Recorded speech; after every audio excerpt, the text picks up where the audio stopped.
નમસ્કાર, આપ જોઈ રહ્યા છો નેશન પ્લસ ન્યૂઝ. હું છું આપની સાથે હિતા ભગત. સાબરકાંઠા અને મહેસાણાને જોડતા સાબરમતી નદી પરનો બ્રિજ હાલ જર્જરિત હાલતમાં છે, જે અંગે હવે તંત્ર લીપાપોતી કરી રહી છે. સાબરકાંઠા અને મહેસાણાને જોડતા સાબરમતી નદી પરનો બ્રિજ જર્જરિત હાલતમાં જોવા મળ્યો છે. હિંમતનગરના દેરોલ પાસેનો બ્રિજ જર્જરિત છે, જે અંગે ઠેર ઠેર બ્રિજ તૂટી ગયો છે, તો મોટાભાગે બ્રિજમાં સળિયા પણ દેખાઈ રહ્યા છે. ગંભીરા બ્રિજ દુર્ઘટના બાદ મોડા જાગેલી સરકાર હવે આ પોલ પણ છુપાવી રહી છે. દેરોલ બ્રિજ ઉપર દેખાતા સળિયા ઢાંકવા માટે સિમેન્ટ લગાવ્યો છે. બ્રિજ નવો દેખાય તે માટે સફેદ કલર લગાવવાની કામગીરી શરૂ કરાઈ છે. સફેદ કલર લગાવી માર્ગ અને મકાન વિભાગ આ પોલ છુપાવી રહ્યું છે. આ બ્રિજ પરથી વાહનો પસાર થતા જ વાઇબ્રેશન પણ થઈ રહ્યો છે. વાઇબ્રેશનના કારણે ચાલકોમાં ભયનો માહોલ જોવા મળી રહ્યો છે. જીવના જોખમે વાહન ચાલકો આ બ્રિજ પરથી પસાર થઈ રહ્યા છે. ગંભીરા બ્રિજ દુર્ઘટના બાદ પણ સરકારી તંત્રની લાપરવાહીથી લોકોમાં રોષ જોવા મળ્યો છે. 60 વર્ષ જૂના બ્રિજ ઉપર કલર કરવો કેટલો યોગ્ય, તેવા પણ પ્રશ્નો ઉઠવા પામ્યા છે. ની હાલત એકદમ ગંભીર છે. બ્રિજ ઉપર નીકળે બહુ બીક લાગે છે અને બ્રિજ જોખમકારક છે.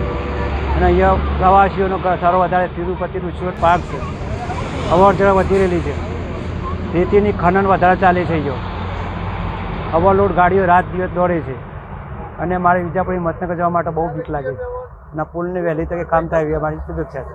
લગભગ છેલ્લા 60-70 વર્ષની અંદાજ, મારી ઉંમર આજ 50 વર્ષથી, એના મનનો પુલ બનેલો છે. લાગે છે પુલ પર જવા માટે. સળિયાઓ ગળા દેખાય છે ઉપરથી, સામે સાધન આવે બહુ બીક લાગે. નગરથી મહેસાણા હાઈવેને જોડતો સાબરમતી નદી ઉપર આવેલો પુલ અત્યારે ગંભીર હાલતમાં છે અને એનું સમારકામ ચાલી રહ્યું છે અને સિમેન્ટને કલર લગાવી રહ્યા છે. પણ એ પુલ નવો બનાવવાની જરૂર છે.